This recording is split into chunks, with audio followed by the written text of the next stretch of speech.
하나님께서 오늘 우리에게 주시는 말씀은 예수가 구원하리라 하십니다. 한번 따라하십시다. 예수가 구원하리라. 지금 코로나 바이러스 사태로 인해서 전국이 멘붕이 되었습니다. 교회도 난리가 아닙니다. 전 세계가 혼란에 휩싸여져 있습니다. 힘 있는 군대나 제국의 왕들이 어찌할 수가 없고 국가 연합이 감당할 수가 없습니다. 그러나 예수님이 하시면은 문제는 해결될 줄로 믿습니다. 예수님이 구원해 주시도록 기도하시기 바랍니다. 오늘 본문의 배경은 유다 백성들이 성전을 재건한 지 한 40년쯤 지났을 때였습니다. 하나님은 학개와 스가랴 선지자를 통해서 이제 내가 너희에게 복을 줄 것이다. 땅이 산물을 내고 하늘이 이슬을 내며 만국의 보배가 이곳으로 들어오리라 약속하셨습니다. 그래서 백성들은 그 약속을 기다리고 있었습니다. 스가랴 8장 11절에서 12절 말씀에 보면은 만군의 여호와의 말씀이니라. 이제는 내가 이 남은 백성을 대하기를 옛날과 같이 아니할 것인즉 곧 평강의 씨앗을 얻을 것이라. 포도나무가 열매를 맺으며 땅이 산물을 내며 하늘은 이슬을 내리리니 내가 이 남은 백성으로 이 모든 것을 누리게 하리라 하셨습니다. 학개 2장 6절에서 7절 말씀도 만군의 여호와가 이같이 말하노라. 조금 있으면 내가 하늘과 땅과 바다와 육지를 진동시킬 것이요 또 모든 나라를 진동시킬 것이며 모든 나라의 보배가 이르리니 내가 이 성전의 영광이 충만하게 하리라. 만군의 여호와의 말이니라. 그런데 40년 지난 지금의 실상은 어떻습니까? 생활 형편이 조금도 더 나아지지 않았습니다. 여전히 고달프고 힘이 듭니다. 게다가 이웃 나라들의 괴롭힘은 나날이 더 심해지고 있습니다. 이제 지쳤습니다. 낙심이 오고 회의가 오고 무기력감에 빠지기 시작했습니다. 그때 하나님께서 위로와 소망을 주시기 위해서 말씀으로 스가랴 선지자를 찾아오신 것입니다. 첫째로 이스라엘 나라를 괴롭히는 그 이웃들을 심판하시겠다 이렇게 말씀하십니다. 그 내용이 스가랴 9장 1절에서 8절에 기록되어져 있습니다. 먼저 시리아를 심판하시겠다는 것입니다. 9장 1절 말씀에 보면은 여호와의 말씀이 하드락 땅에 내리며 다멕색에 머물리니 이렇게 말씀하고 있습니다. 하드락은 아람 사람들이 사는 시리아 땅을 말하고 다멕색 역시 시리아의 수도를 말하는 것입니다. 이스라엘을 괴롭히는 시리아를 그냥 두지 아니하고 내가 심판하겠다 하시는 것입니다. 그 다음은 9장 2절과 4절에 나오는 말씀인데 하맛과 두로와 시돈을 또 심판하시겠다고 하십니다. 그들을 찾아가서 문명과 저들의 부귀영화와 권세들을 다 바다에 쳐넣겠다고 말씀하십니다.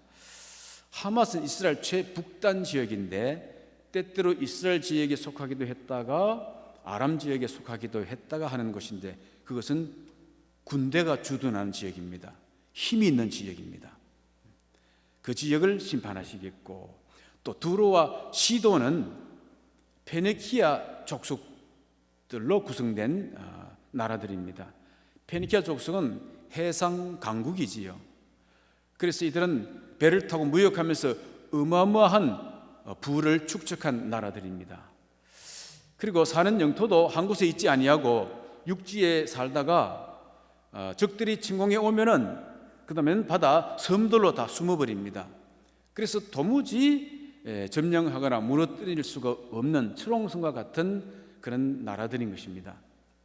그런데 하나님께서 이들을 심판하시겠다고 하십니다. 알렉산더 대왕이 군대들을 동원해서 그래서 바위들과 돌들로 육지에서 섬까지 수로를 놓았습니다. 그래서 저들을 전멸하게 된 것입니다. 하나님이 말씀하시면 꼭 그대로 되는 줄 믿으시기 바랍니다. 그리고 세 번째는 5절과 8절에 아스글론, 가사, 아스돗, 에그론을 심판하시겠다고 하는 것입니다. 이 나라들은 다 블레셋 지역의 도시 왕국들을 말하는 것입니다.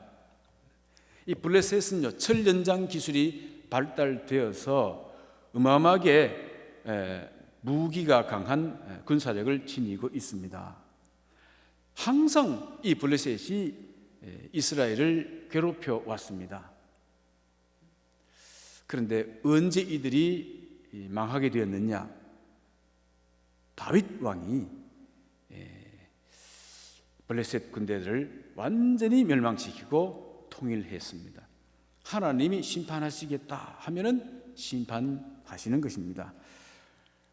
아무튼 약속된 축복은 빨리 오지 않고 끊임없는 시련과 고통 속에 지치고 실망한 이스라엘 백성들에게 아람과 두로와 시돈과 블레셋을 심판하고 유다를 구원하시겠다고 말씀하시는 것입니다. 여러분, 악은 반드시 하나님이 심판하십니다. 그래 너무 조급해하지 맙시다. 너무 투덜대지 맙시다. 혹시 그러다가 자신이 하나님이 되어서 판단하고 정죄하는 죄에 빠질까 두렵습니다. 하나님이 하십니다. 하나님이 하시는 줄 믿으시기 바랍니다. 지금도 하나님이 주되심을 온 세상에 선포하고 있는 것입니다. 옆 사람에게 너무 투덜대지 맙시다 하시기 바랍니다. 기다리시기 바랍니다. 그러면 하나님은 어떻게 심판하시고 어떻게 구원하시겠다는 말씀인가? 예수를 메시아로 보내서 그렇게 하시겠다고 하십니다. 오늘 본문 9절 말씀입니다. 시온에 따라 크게 기뻐할지어다. 예루살렘에 따라 즐거이 부를지어다. 보라, 내 왕이 내게 임하시나니 그는 공의로우시며 구원을 베푸시며 겸손하여서 나귀를 타시나니 나귀의 작은 것 곧 나귀 새끼니라. 아멘. 내 왕이 내게 임하시나니 했습니다. 왕 대신 예수가 오셔서 그렇게 하실 것이라는 것입니다. 그분은 어떤 분이십니까? 그분은 곧 공의로우시며 구원을 베푸시며 겸손하신 분이십니다. 여러분, 마귀가 가지고 있는 속성이 무엇입니까? 마귀는 공의롭지 못합니다. 편파적입니다. 구원이 아니고 자꾸 이간질을 시켜서 분열을 시켜서 파괴를 만들어가는 자입니다. 그리고 스스로 높아지려고 하는 교만한 자인 것입니다. 이사야서 14장 12절 말씀에 보면은 너 아침의 아들 계명성이여 어찌 그리 하늘에서 떨어졌으며 너 열국을 엎은 자여 어찌 그리 땅에 찍혔는고 내가 내 마음에 이르기를 내가 하늘에 올라 하나님의 뭇별 위에 내 자리를 높이리라. 내가 북극 지폐의 산 위에 앉으리라. 가장 높은 구름에 올라가 지극히 높은 이와 같아지리라 하는도다 하였습니다. 이렇게 높아지려고 하는 교만한 마귀가 이 땅에 내려와서 아담을 유혹했습니다. 창세기 3장 5절 너희가 그것을 먹는 날에는 너희 눈이 밝아져서 하나님과 같이 되어 선악을 알 줄 하나님이 아심이니라. 하나님과 같이 되어서 이제는 하나님께 묻지 말고 스스로 선악을 판단하라고 하는 유혹이지요. 거기에 아담이 빠진 것입니다. 그게 교만인 것입니다. 그 교만의 DNA가 모든 인간들 속에 흐르고 있는 것입니다. 그리하여 모든 인간들도 자기 위치를 떠나서 그 이상의 자리를 차지하려고 하는 교만의 본성이 작동하고 있는 것입니다. 즉 마귀의 속성이 모든 인간들 속에 잠복하고 있다고 하는 사실인 것입니다. 그러나 이제 오실 예수 그리스도는 어떠하신 분이십니까? 그는 자신이 왕이심에도 불구하고 나귀 새끼를 타시는 분이시라는 것입니다. 그는 겸손하신 분이시기 때문에 그렇습니다. 저는 몽골에서 조랑말을 탄 적이 있습니다. 조랑말을 타고 푸른 초원을 달려보았습니다. 그런데 조랑말이 아닌 아주 크고 건장한 말을 보았습니다. 그것은 굉장히 크고 높은 말이었습니다. 무서웠습니다. 거기서 떨어지게 되면은 어떻게 되겠습니까? 그러니 장군이나 한 나라의 왕이 되려면 적어도 그런 위험이 있는 높은 말을 타고 입성해야 되지 않습니까? 그런데 예수님께서는 만왕의 왕이심에도 불구하고 나귀를 타고 예루살렘 성에 입성하십니다. 누가복음 19장 30절 말씀에 보면 이르시되 너희는 맞은편 마을로 가라. 그리로 들어가면 아직 아무도 타보지 않는 나귀 새끼가 매여 있는 것을 보리니 풀어 끌고 오라. 만일 누가 너희에게 어찌하여 푸느냐 묻거든 말하기를 주가 서시겠다 하라. 예수 그리스도는 만물의 주님이십니다. 온 세상의 왕이십니다. 그러므로 시장경제 원칙에 적용을 받지 않습니다. 값을 치르거나 양해를 구하거나 할 필요가 없습니다. 모든 만물의 주인이시기 때문입니다. 그래서 주가 서시겠다 하면 된다는 것입니다. 그런데 그런 주께서 말이 아니라 나귀를 타십니다. 그것도 나귀 새끼를 말입니다. 왜 그렇습니까? 그는 겸손하신 왕이시기 때문입니다. 교만하여 스스로 높아지려는 마귀와는 전혀 다른 속성을 지닌 왕이시기 때문입니다. 우리는 바로 이 DNA를 받아야 할 것입니다. 그러면 나귀 새끼를 타고 어떻게 저 세속 나라들을 심판하시겠다는 말입니까? 전쟁이 아니라 화평으로 하시겠다고 하십니다. 10절 말씀입니다. 내가 에브라임의 병거와 예루살렘의 말을 끊겠고 전쟁한 활도 끊으리니 그가 이방 사람에게 화평을 전할 것이요 그의 통치는 바다에서 바다까지 이르고 유브라데 강에서 땅끝까지 이르리라. 이 화평은 싸우는 두 사람을 잘 설득해서 싸우지 않도록 그냥 설득하는 정도가 아닌 것입니다. 복음으로 이루시겠다는 것입니다. 복음이 뭡니까? 십자가를 지시겠다는 것입니다. 십자가로 원수를 하나 되게 하겠다고 말씀하시는 것입니다. 에베소서 2장 13절에서 16절 말씀, 이제는 전에 멀리 있던 너희가 그리스도 예수 안에서 그리스도의 피로 가까워졌느니라. 그는 우리의 화평이시니라. 둘로 하나를 만드사 원수된 것, 그 중간에 막힌 담을 자기 육체로 허시고 또 이 둘로 자기 안에서 한 세 사람을 지어 화평하게 하시고 또 십자가로 이 둘을 한 몸으로 하나님과 화목하게 하려 하심이라 하셨습니다. 여러분, 요사이는 성지 순례를 가도 베들레헴을 방문하지 못합니다. 베들레헴은 예수님의 출생지이지만은 거기 현재 누가 사느냐? 블레셋 후손들인 팔레스타인이 살고 있기 때문입니다. 저는 20년 전에 그곳을 방문했는데 우리 관광버스 운전수가 팔레스타인 출신 운전수라서 비밀스럽게 베들레헴 교회를 방문할 수가 있었습니다. 그런데 여러분, 유대인들보다 팔레스타인 중에 신실한 기독교인들이 훨씬 더 많다는 사실을 아십니까? 어떻게 이런 일이 일어났습니까? 율법의 강요로 일어났습니까? 아니면 로마식 힘에 의한 팍스 로마나 현상입니까? 그렇지 않습니다. 언약의 피로 말미암아 된 것입니다. 오늘 11절 12절 말씀해 보면은 또 너로 말할진대 내 언약의 피로 말미암아 내가 내 갇힌 자들을 물 없는 구덩이에서 놓았나니 갇혀 있으나 소망을 품은 자들아 너희는 요새로 돌아올지니라. 내가 오늘 또 이르노라 내가 내게 갑질이나 갚을 것이라 아멘.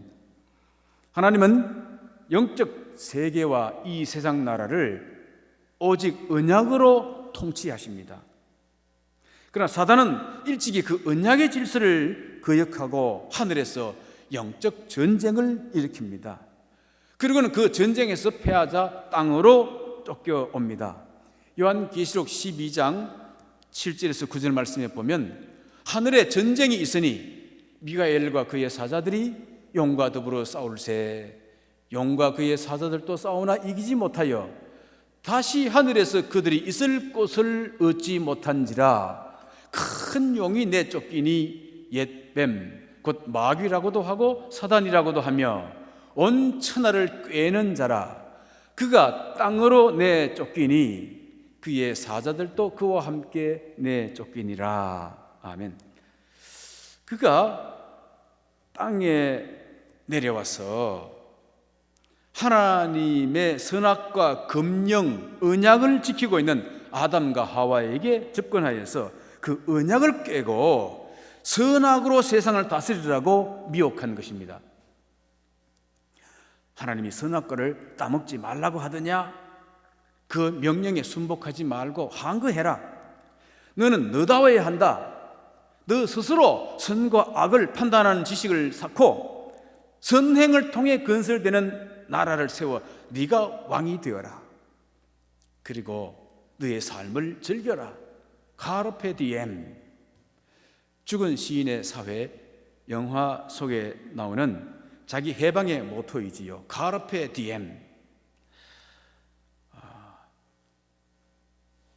죄에서 해방이 아니고 하나님의 언약에서 해방되라는 것입니다.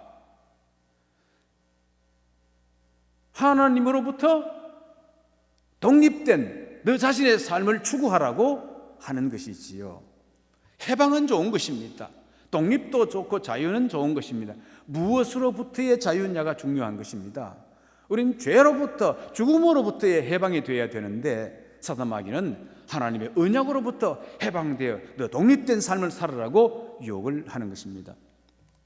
오늘 또 이러한 것이 교회 안에 들어와서 이 휴머니즘 사상에 물들어가는 교인들이 점점 많아지고 있는 것입니다.